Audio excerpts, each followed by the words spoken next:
guys, we are excited to be at the IBS New York show for the first time, bringing Brazilian knots. And here is Jani, part of my team, and here is Joka, glampreneur.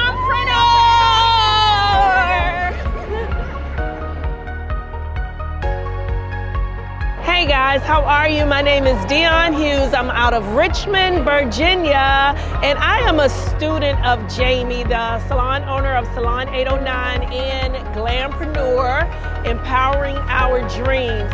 So I took Jamie's class about 3 years ago for Brazilian knot extensions, and my salary has increased like 3 times what I was making initially. I had one-on-one education with Jamie herself. She was very prepared and with all of my tools, and she had everything laid out for me, and she broke everything down, and she really helped me gain the confidence to learn a technique.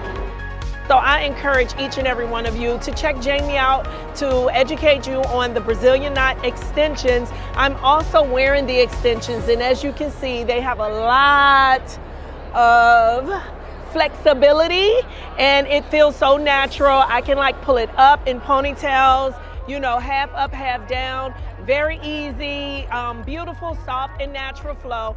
So even as a teacher myself and an installer myself, I went back to Salon 809 to have mine installed. So check out Glampreneur and book your next class to learn these Brazilian knot extensions that are the most luxury extension service out here and the best.